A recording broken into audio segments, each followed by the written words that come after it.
సరైన ప్రాపర్టీని ఎంచుకోవడంలో తికమక పడుతున్నారా? ఇక ఆ కన్ఫ్యూజన్ వద్దు. అపార్ట్మెంట్లు, విల్లాలు, ప్లాట్లు మీకు కావలసినవన్నీ ఒకే చోట. Suman TV biggest property expo October 18, 19 HSCC నావటెల్, Hyderabad. ఇప్పుడే ఫ్రీ ఎంట్రీ కోసం కాల్ చేయండి.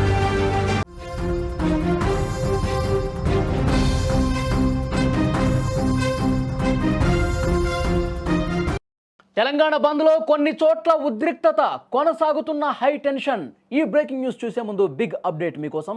హైదరాబాద్ మొత్తంలో ఉన్న బెస్ట్ ప్రాపర్టీస్ అన్నింటినీ ఒకే వేదిక మీదకి తీసుకొస్తుంది సుమన్ టీవీ.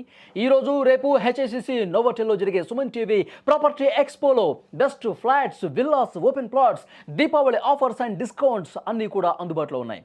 మీరు విజిట్ చేసి ప్రతి గంటకి ఒక గోల్డ్ కాయిన్ కూడా గెలుచుకునే ఛాన్స్ ఉంది. ఫ్యామిలీతో రండి, మీ డ్రీమ్ ప్రాపర్టీని సొంతం చేసుకోండి. ఇక అసలు బ్రేకింగ్ న్యూస్లోకి వెళ్తే, తెలంగాణ వ్యాప్తంగా ప్రస్తుతం బంద్ కొనసాగుతోంది. స్థానిక సంస్థల్లో 42% రిజర్వేషన్ల కోసం బీసీ సంఘాలు ఏదైతే బంద్కు పిలుపునిచ్చారో దానికి అన్ని రాజకీయ పార్టీలు కూడా మద్దతు పలికాయి. ఉదయం 4 గంటల నుంచే ఈ బంద్ స్టార్ట్ అయింది. జిల్లాలోని ఆర్టీసీ డిపోల ముందు కూడా ఎక్కడికక్కడ బస్సుల్ని బీసీ సంఘాలు అడ్డుకుంటున్నాయి. కొన్ని చోట్ల ఉద్రిక్త పరిస్థితులు ఏర్పడినటువంటి సిచ్యువేషన్ ఉంది. చిన్నపాటి దాడులు, ఆస్తుల ధ్వంసం కూడా జరిగినటువంటి పరిస్థితి. విజువల్స్లో మీరు చాలా స్పష్టంగా స్క్రీన్ మీద చూస్తూ ఉన్నారు. నల్లకుంట ఫీవర్ ఆసుపత్రి, హైదరాబాద్ నల్లకుంట ఫీవర్ హాస్పిటల్ దగ్గర బీసీ బంద్ నేపథ్యంలో తెరిచి ఉన్నటువంటి పెట్రోల్ బంక్ పై బీసీ సంఘాల నేతలు దాడి చేసిన పరిస్థితి.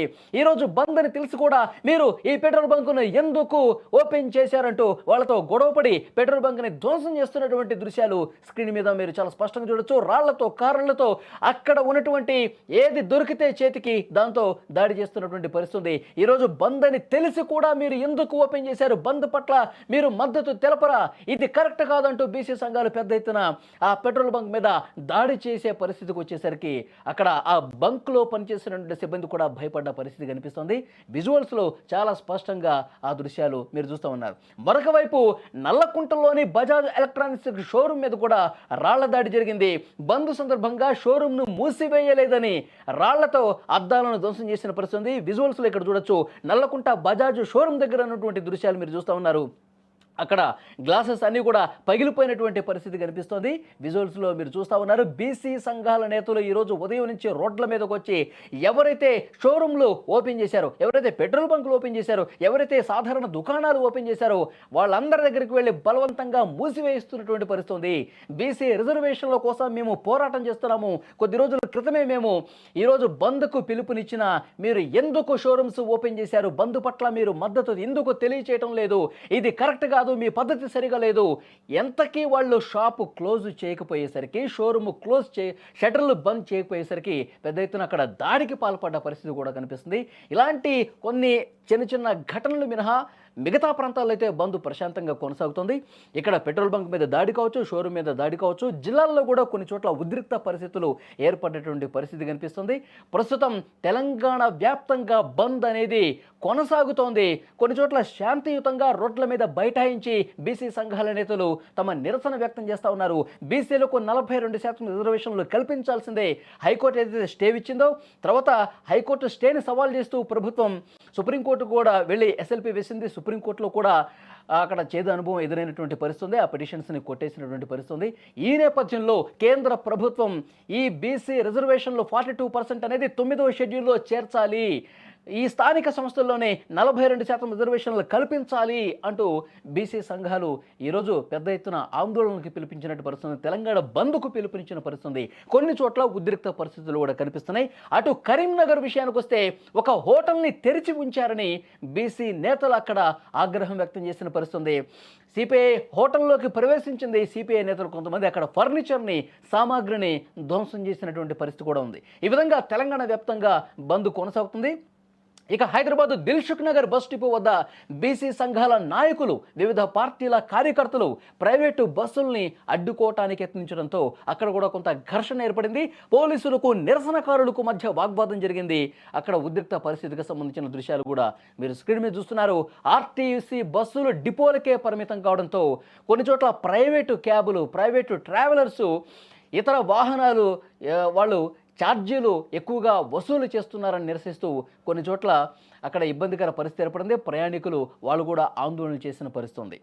ఈ బంద్ను శాంతియుతంగా 100% నిర్వహించి తీరుతామని చెప్పి బీసీ సంఘాల నాయకులు చెప్పినప్పటికీ కొన్ని చోట్ల ఇలాంటి ఉద్రిక్త పరిస్థితులు నెలకొనడంతో అక్కడక్కడ ఈ టెన్షన్ వాతావరణం కొనసాగినటువంటి పరిస్థితి ఉంది. కొన్ని ప్రాంతాల్లో బంద్ను బలవంతంగా అమలు చేయాలని ప్రయత్నించడం వల్ల ఇలాంటి ఘర్షణలు, దాడులు జరిగే పరిస్థితి ఉంది.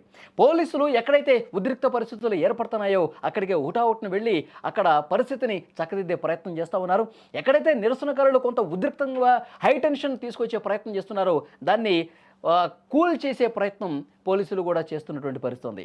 ఈ విధంగా హింసకు ఎవరైతే పాల్పడుతూ ఉన్నారో వాళ్ళని తమ అదుపులోకి తీసుకుని శాంతి భద్రతలను పర్యవేక్షిస్తున్నటువంటి పరిస్థితి ఉంది.